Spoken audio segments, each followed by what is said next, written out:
For over 100 years, the girl had tried countless times to leave the house, but each time she was stopped by an invisible wall of air.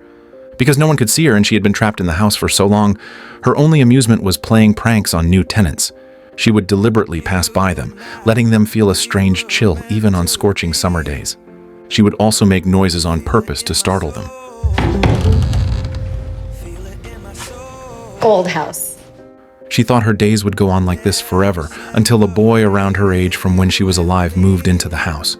While organizing his wardrobe, Cole accidentally kicked a shoe out.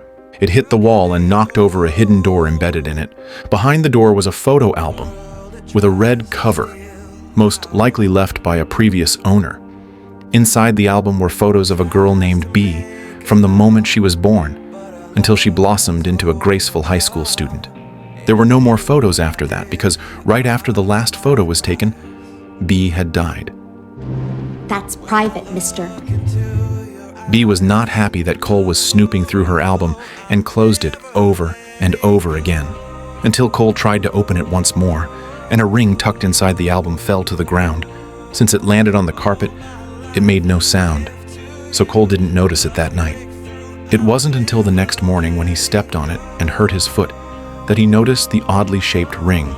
The ring was adorned with 4 expensive emeralds, glowing dazzling green under the sunlight. Cole tried putting the ring on his finger, and the next moment, B appeared behind him. Whoa, is that the ring I took from you? What? Oh my God, you just saw me, didn't you? You just saw me. You just saw me. Cole realized that as long as he wore the ring, he could see B. Once he confirmed it wasn't a hallucination, he immediately threw the ring away. Then he opened B's album again to check, and the ghost he saw looked exactly like the girl in the photos. Meanwhile, the ring that had fallen to the floor slowly floated up into the air and hovered motionless. Cole picked up the ring and put it back on. Okay. Can you please just keep the ring on this time, please? For the first time in over 100 years, someone could see her. B spoke cautiously with a hint of pleading in her voice, asking Cole not to take off the ring. In contrast, Cole seemed a bit frightened. He sat on the bed for a long time, calming himself down before asking B how she ended up here. In 1930, B had taken a ring from a museum. As she admired the ring at the museum entrance, she was hit by a car, but the next moment she found herself back in her bedroom. From then on, she was trapped in the house, unable to leave from any angle. B was always enthusiastic and eager to talk with Cole, but Cole didn't want to be friends with a ghost. He told B if they could just stay out of each other's way and act like the other didn't exist. B pretended not to care and agreed to Cole's request, but when Cole was doing his homework, she still made noise on purpose to annoy him.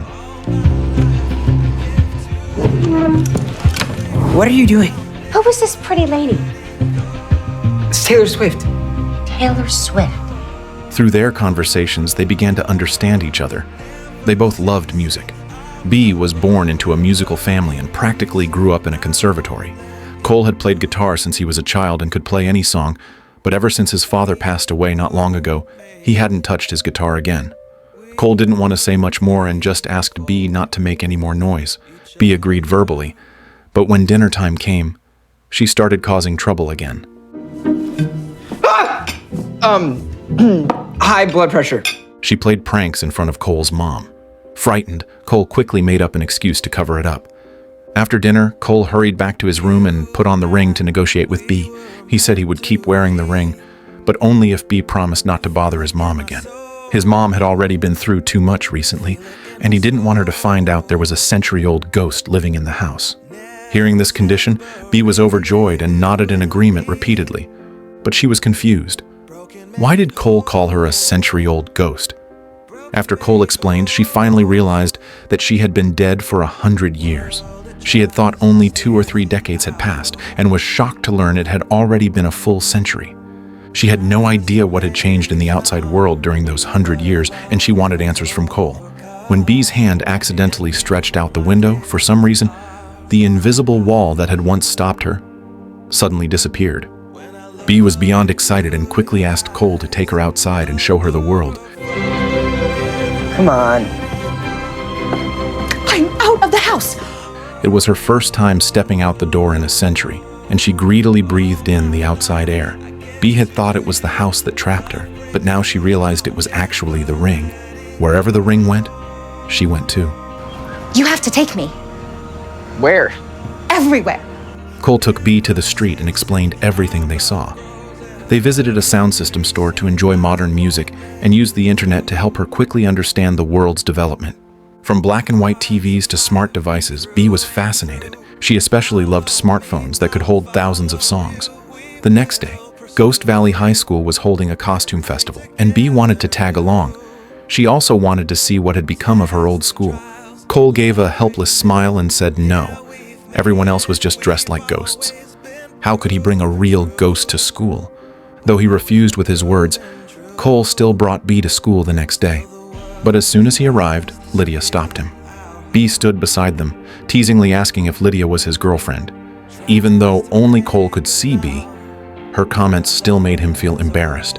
At that moment, Lydia sensed something strange. She felt a weird energy around Cole. Cole quickly took off the ring and explained that nothing was wrong. But the ring was clearly seen by Lydia. She felt the ring looked very familiar, so she went back to her grandfather's antique shop and opened an old book to look for answers. Sure enough, in the book, she found detailed information about the ring.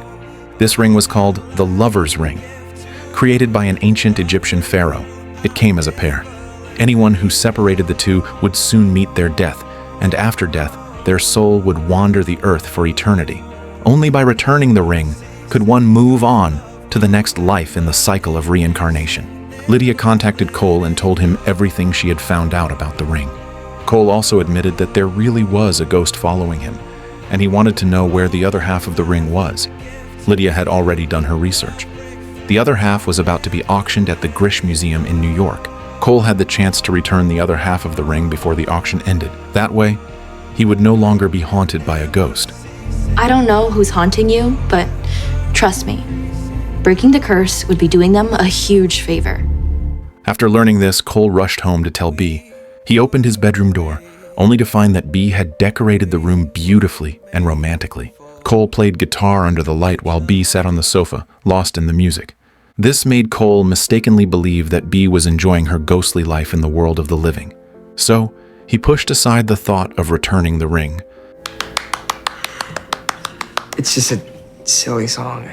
It's not silly. It's beautiful. Until the next day, when he refreshed the auction page and discovered the other half of the ring had already been sold. Cole was distracted and couldn't concentrate on playing the guitar. Bee asked what was wrong, and Cole made up an excuse, saying he got a bad grade that day, then turned around and placed his guitar on the floor.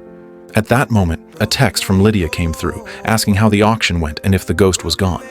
Bee happened to see the message and asked what "no more ghosts" was supposed to mean. Only then did Cole stammer and tell her the truth. She had been cursed after taking one half of the ring, which was why she was trapped in the world of the living. If the rings were reunited, the curse would be broken and Bee would be free. You mean I wouldn't be a ghost anymore? Well, I don't know. Cole had thought Bee enjoyed her current life among the living, but for Bee, time passed like a fleeting shadow. One day Cole would grow old and she would once again be left alone. She didn't want to float endlessly in a confined space anymore. She truly wanted to be free of the curse. However, the ring had already been auctioned. No one knew who the buyer was, and it was now too late to return it. When Bee learned that Cole had known the truth even before the auction and had chosen to keep it from her, she was furious. And I thought that you didn't want it How either. could you not tell me? So I'm stuck here, like this, forever, and it's your fault. Can we just go home and talk about You this? had no right, Cole. I didn't How want to could lose you. I'm not yours to lose. I'm haunting you because I was cursed, Cole. And you could have fixed that, but you didn't. Go. Now. Cole placed the ring down and left the music room. At the same time, since Cole didn't reply to Lydia's messages, she came to the school's music room to find him. But instead, she saw the piano keys playing on their own. Lydia wasn't afraid at all. She picked up the ring resting on the piano and put it on her finger. Lydia explained to Bee that Cole wasn't a bad person. He was just incredibly lonely and didn't want to lose a close friend like her. Cole returned home, looked at a photo of his late father, and shed silent tears of longing. His equally sorrowful mother told him, "The dead are gone. What we must do is let go. When memories of them return, Just think about the joyful times you shared. Missing someone only means that you once loved them. Hearing his mother's words, Cole decided to make things right. He contacted the auction house to ask for the buyer's information, but the auction house told him they wouldn't confirm the buyer's details or deliver the item until the next day. This meant that the ring was still at the museum. Cole rushed back to the school music room, found Bee, and told her the news. With Lydia's help, they traveled through the night to the museum in New York. Bee, using her ghostly abilities, opened every door they needed to pass through. Following the auction number, they successfully located the box containing the ring in the warehouse. When they opened the box, Bee immediately recognized it as the other half of the ring. Cole asked Bee if she was ready. Bee looked at him and nodded.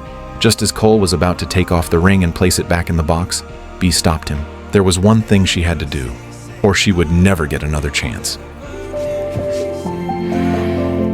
Though Bee was a ghost and couldn't physically touch people, that one kiss confirmed the love they felt for each other. Cole made his decision.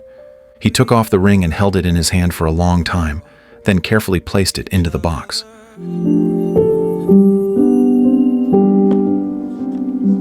Afterward, Cole reluctantly left the museum. He returned home and opened Bee's photo album once more. But this time, new photos had miraculously appeared at the end of the album. Bee had successfully graduated from the conservatory, met the love of her life, got married, and had 2 adorable children. At the same time, Bee found herself back in the museum in 1930. She was holding the ring in her hand. This time, without hesitation, she placed the ring back where it belonged. From that moment on, her life changed. As she left the museum, she successfully avoided the speeding car. Dear.